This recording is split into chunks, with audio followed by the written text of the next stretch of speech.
9 చంద్రబాబు నాయుడు గారు ముఖ్యమంత్రిగా ఉన్నారు.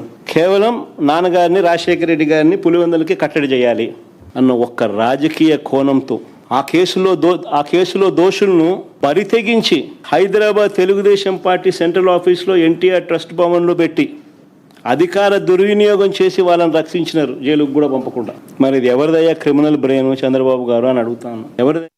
రైట్, మాట్లాడండి వంశీ గారు, ఈ ఆరోపణలు ఎలా చూస్తారు మీరు? సార్, ఇప్పుడు జగన్మోహన్ రెడ్డి గారు ఒక మాట అన్నారు. సార్, నా వాయిస్ నాకే రీసౌండ్ వస్తా ఉందండి, కొద్దిగా కంట్రోల్ చేస్తారా? కంట్రోల్ అవుతుంది, మీరు మాట్లాడండి ప్లీజ్. జగన్మోహన్ రెడ్డి గారు ఇప్పుడు ఏమంటారంటే, మా కుటుంబంలో 3 బలైపోయారు అంటారు. కానీ రాష్ట్ర ప్రజలు ఏమంటున్నారంటే, మీ కుటుంబంలో నువ్వే 3 బలి తీసుకున్నావు జగన్మోహన్ రెడ్డి అంటారు. తాత రాజారెడ్డిని, తండ్రి రాజశేఖర రెడ్డిని, బాబాయ్ వివేకానంద రెడ్డిని బలి తీసుకున్నటువంటి వ్యక్తి జగన్మోహన్ రెడ్డి. అధికారం కోసం వాళ్ళ 3 బలి తీసుకుంటున్నటువంటి వ్యక్తి జగన్మోహన్ రెడ్డి. విజయనగరంలో మొన్న ఒక ఇన్సిడెంట్ చూసాం సార్. డాన్ అవుదామని చెప్పేసి ఒక 16 ఏళ్ల పిల్లోడు వాళ్ళ అమ్మగారిని చంపేసి ముంబై పారిపోదామని వెళ్ళాడట. కుటుంబ సభ్యులను చంపుకునేటటువంటి సంస్కృతి ఎవరిదో రాష్ట్ర ప్రజలకు తెలుసు. ఈరోజు తాత రాజారెడ్డి గారి గురించి జగన్మోహన్ రెడ్డి గారు బాగా బాధపడిపోతా ఉన్నారు. సార్, మా తాత రాజారెడ్డిని తెలుగుదేశం వారు చంపితే వారిని మీరు ఎక్కడ తెలుగుదేశం పార్టీ కేంద్ర కార్యాలయంలో షెల్టర్ ఇచ్చారా? మరి ఆ చంపిన వ్యక్తుల్లో నిందితుడి వాడు ఎక్కడున్నాడో తెలుసా? జగన్మోహన్ రెడ్డి పక్కన కూర్చుంటా ఉన్నాడు సతీష్ రెడ్డి.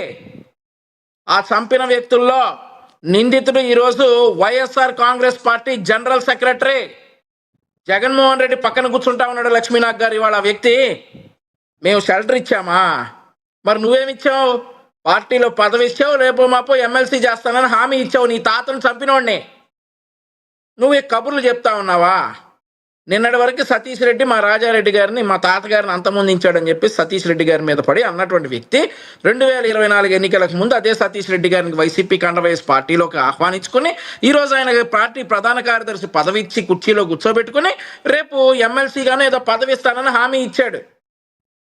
సో వీరు రాజారెడ్డి హత్య గురించి మళ్ళీ ఇప్పుడు ప్రస్తావించి ఏదైతే రాష్ట్రంలో నడుస్తున్నటువంటి ఒక సెంటిమెంటల్ ఇంజనీరింగ్, మరణాల మార్కెటింగ్ అనేటటువంటి ఒక విశ్లేషణ అన్నమాట. ఇదంతా మరణాల మార్కెటింగ్. ఈ మరణాలన్నింటినీ కూడా మార్కెటింగ్ చేసుకుని ముఖ్యమంత్రి ఎలా అవ్వాలి మళ్ళీ అనేటటువంటి ప్రయత్నంలో భాగంగా రాజారెడ్డిని చంపేసినటువంటి సతీష్ రెడ్డికి రాష్ట్ర ప్రధాన కార్యదర్శి హోదా ఇచ్చి ఈరోజు మా పార్టీ మీద నిందలేస్తా ఉంటావా? సిగ్గుందా మా పార్టీ మీద ఈరోజు నిందలేయటానికి? మీ తాత చనిపోయినటువంటి నిందితుడిని, చంపినటువంటి నిందితుడిని నీ పార్టీలో ఎందుకు చేర్చుకున్నావు ఈరోజు? ఇది ఒక మరణం సార్. ఆ తర్వాత నెక్స్ట్ మరణం రాజశేఖర రెడ్డి గారి మరణం చూద్దాం. రాజశేఖర రెడ్డి గారి మరణం అనుమానాస్పదం, నో డౌట్. అందులో మేమన్న మాట కాదు. జగన్మోహన్ రెడ్డి గారే 2009 సెప్టెంబర్ 2వ తారీఖు ఎప్పుడైతే రాజశేఖర రెడ్డి గారు చనిపోయారని చెప్పారో, పాపం సంతకాలు సేకరించడంలో బిజీగా ఉండి తర్వాత అనుమానాలు ఉన్నాయని చెప్పేసి ముందుగా రిలయన్స్ వారి మీదకి అనుమానాలు వస్తాయన్నమాట. ఈ జగన్మోహన్ రెడ్డి గారికి రిలయన్స్ మీద అనుమానాలు వచ్చి పాపం పిచ్చి కార్యకర్తలు ఉంటారు కదా, ఇది ఏం చెప్తే అది నమ్మే కార్యకర్తలను ఉసిగొలిపితే వాళ్ళు వెళ్ళి రిలయన్స్ మార్ట్లు, రిలయన్స్కి సంబంధించినటువంటి పెట్రోల్ బంకులు అన్ని ధ్వంసం చేస్తారు. రాష్ట్రంలో అన్ని ధ్వంసం చేసి కేసులు పెట్టించుకుంటారు. అమాయకపోయినటువంటి ఇతని మాటలు నమ్మేటటువంటి కార్యకర్తలు కేసులు పెట్టించుకోగానే వాళ్ళు జైలు పాలవుతారు. ఈయనేమో అధికారంలోకి రాగానే ఆ రిలయన్స్ వాళ్ళు చెప్పారని చెప్పేసి పరిమళత్వానికి రాజ్యసభకు పంపిస్తాడు. ఈయన ఈరోజు వాళ్ళ నాన్నగారి హత్యట చంద్రబాబు నాయుడు గారు నిన్ను అసెంబ్లీకి రానీను అని అన్నాడట. సో చంద్రబాబు నాయుడు గారు చేశారని అనుమానం అంటే ఇతనికి. బాబాయిని చంపినోడినేమో తాతను చంపినోడినేమో రాష్ట్ర ప్రధాన కార్యదర్శి, నాన్నని చంపినోడినేమో ఎంపీ. ఇంకా ఉన్నాయి వస్తా. ఆ తర్వాత ఇంకోటి ఏంటంటే, ఇప్పుడు రాజశేఖర రెడ్డి గారి 2 రోజుల ముందు చంద్రబాబు నాయుడు గారు నిన్ను అసెంబ్లీకి రానీను అని అన్నారట. అవును అంటారు, డెఫినెట్లీ అంటారు. రాజకీయంగా నిన్ను ఎమ్మెల్యేగా ఓడించి అసెంబ్లీకి రానియము అని అంటాం. 2019-24లో కూడా అన్నాం, జగన్మోహన్ రెడ్డిని అసెంబ్లీ గేట్ తాకనివ్వమని. పవన్ కళ్యాణ్ గారు అన్నారు, చంద్రబాబు నాయుడు గారు అన్నారు, లోకేష్ అసెంబ్లీ గేట్ తాకనివ్వము అని. తాకాడా జగన్మోహన్ రెడ్డి? అసెంబ్లీకి వస్తున్నాడా ఇప్పుడు? అది అసెంబ్లీకి రానియకపోవడం అంటే ఏంటో అదనమాట. అంతేగాని మీ అనుకోండి, ఆ దొంగ బయటికి వెళ్ళేటప్పుడు పచ్చికెళ్తాడు. మరి జగన్మోహన్ రెడ్డి గారికి ఎందుకు అలా అర్థమైందంటారు వంశీ గారు? అనుకోండి, ఒక తాళమే వేసుకెళ్తాడు. వంశీ గారు, మరి జగన్మోహన్ రెడ్డి గారికి ఎందుకు అలా అర్థమైందంటారు? చెప్తానండి, చెప్తా, ఇంకా చాలా ఉన్నాయి చెప్పాల్సినవి. చెప్తాను లక్ష్మీనాథ్ గారు. ఇంకా ఉన్నాయి కదా, ఇంకా మరణాలు ఉన్నాయి కదా, మార్కెటింగ్ చేసుకున్న మరణాలు ఇంకా ఉన్నాయి కదా, వాటి గురించి విశ్లేషించనియండి. ఇంకొకటి ఉంది మరణం, మార్కెటింగ్ చేసుకున్నటువంటి మరణం ఇంకోటి మిగిలి ఉంది. ఏదైతే చంద్రబాబు నాయుడు గారు ఆ రోజు సరే 2 రోజుల ముందు అన్నారట, అందుకని అనుమానం అట. మరి ఎందుకు సార్ ఈ అమాయక కార్యకర్తలందరినీ రిలయన్స్లు పగలగొట్టండి, జియో ఆఫీసులు పగలగొట్టండి అని అన్నారు. వాళ్ళు పగలగొట్టేటప్పటికి కేసులైనా ఈయనేమో అధికారంలోకి రాగానే వాళ్ళకి ఎంపీ, రాజ్యసభ ఎంపీని చేస్తాడు వీళ్ళ పార్టీ నుండి. ఆ తర్వాత మోస్ట్ ఇంట్రెస్టింగ్ మర్డర్ బాబాయ్ మర్డర్ కేసు సార్. ఇది కూడా పాపం మా మరణాల మార్కెటింగ్లో భాగంగా ఇది కూడా మార్కెటింగ్ చేసుకున్నారు. అప్పుడు చంద్రబాబు నాయుడు గారు అధికారంలో ఉన్నాడట. తాతను చంపినోడేమో ఈరోజు పార్టీ ప్రధాన కార్యదర్శి, తండ్రిని చంపాడని చెప్పి ఆరోపించిన వాళ్ళేమో ఈరోజు ఎంపీ. ఆ తర్వాత బాబాయిని చంపినాడు అని గట్టిగా ఆరోపణలు ఉండి సిబిఐల దాకా వెళ్ళి మళ్ళీ కోర్టుల వరకు వెళ్ళినటువంటి అవినాష్ రెడ్డి ఏమో ఈరోజు ఎంపీ ఈయన పార్టీ నుండి. ఈయన ఇక వాళ్ళ సావులన్నీ ఇక మా మీదకి నెట్టాం. రాజారెడ్డి చంపినోడు ఎక్కడున్నాడు? ఆ తర్వాత రాజశేఖర రెడ్డి అనుమానాస్పద మృతి వెనక మేము మాట్లాడిన మాటల, మీరు మాట్లాడిన మాటల, ఆ తర్వాత బాబాయ్ హత్యలో భాగం ఉన్నటువంటి వారందరూ కూడా ఈరోజు ఎక్కడున్నారనేటటువంటి విషయాలు ప్రజలందరికీ బాగా తెలుసు. సార్, ఈరోజు మరొక విషయం స్పష్టం చేయాలి లక్ష్మీనాథ్ గారు మీకు. ఇన్ని రోజులు జగన్మోహన్ రెడ్డి పులివెందులు దాటి పోటీ చేయలేడు కూడా. పులివెందుల నియోజకవర్గం తప్ప ఏ నియోజకవర్గంలో 2024 వరకు పోటీ చేసే సత్తా లేని వ్యక్తి జగన్మోహన్ రెడ్డి.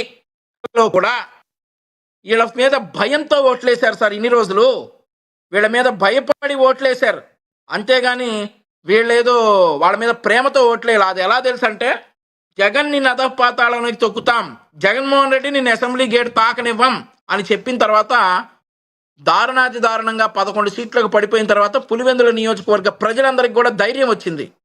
ఈ జగనాసురుడు మనల్ని ఏం చేయలేడిక అని చెప్పి ధైర్యంతో ఎప్పుడైతే ఈ జెడ్పీటీసీ ఎన్నికలు జరిగాయో ఆ జెడ్పీటీసీ ఎన్నికల్లో ఘోరంగా డిపాజిట్లు కూడా రాకుండా సొంత నియోజకవర్గంలో 2 జెడ్పీటీసీలు ఓడించినటువంటి ఘనత పులివెందుల నియోజకవర్గ ప్రజలది. అయితే ఇప్పటి వరకు భయంతో ఓట్లేశారు, ఇక ధైర్యంగా ఓట్లేసి జగన్మోహన్ రెడ్డిని ఓడించారు. 2029లో పులివెందుల్లో జగన్మోహన్ రెడ్డిని గెలవమన్నాడు, చూద్దాం. సో ఇట్లా వాళ్ళ తాత మరణాలు, వాళ్ళ బాబాయ్ మరణాలు, వారి తండ్రి మరణాలన్నీ మా అకౌంట్లోకి వేస్తారనమాట.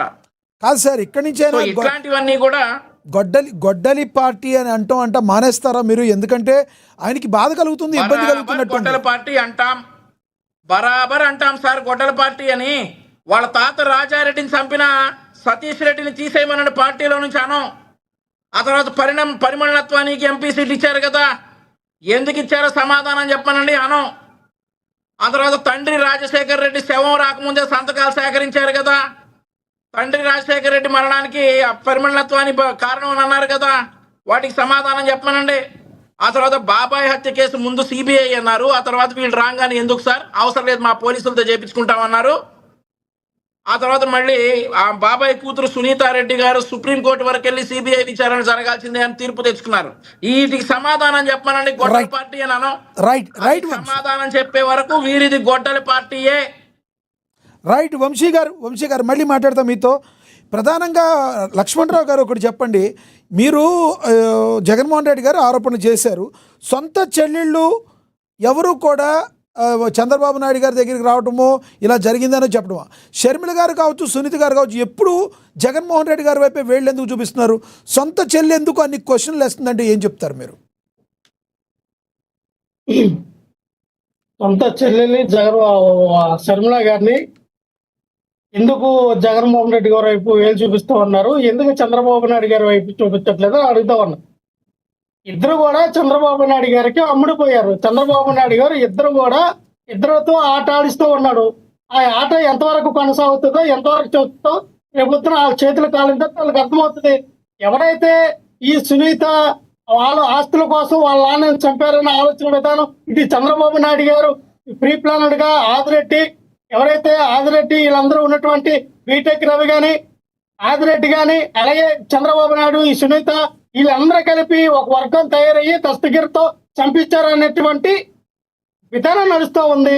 దాన్ని కప్పిపెట్టే ఆలోచన విధానం, దాన్ని సరి చూసుకోకుండా లక్ష్మణరావు గారు అప్పుడులో గొడవల్లో వాళ్ళ శత్రువుతో కూడి లక్ష్మణరావు గారు మరి జరిగిన సంఘటన జరిగిన వెంటనే ప్రెస్ ముందుకు వచ్చిన అప్పుడు విజయసాయి రెడ్డి గారు అప్పుడు మీ నేత పాపం హార్ట్ అటాక్ వచ్చిందంట, గుండె పగిలి పడిపోయారంట అని ఎలా చెప్పారు? సార్, మొట్టమొదటమైనటువంటి వార్త ఈనాడులో సర్క్యులేషన్ అయింది. ఈనాడు టీవీ ఛానల్లో ఏమని పెట్టారు? వివేకానంద రెడ్డి గారు గుండెపోటు వచ్చి చనిపోయారని చెప్పి మొట్టమొదటి బ్రేకింగ్ న్యూస్ వచ్చింది ఈనాడు ఛానల్లో వచ్చింది. Open challenge.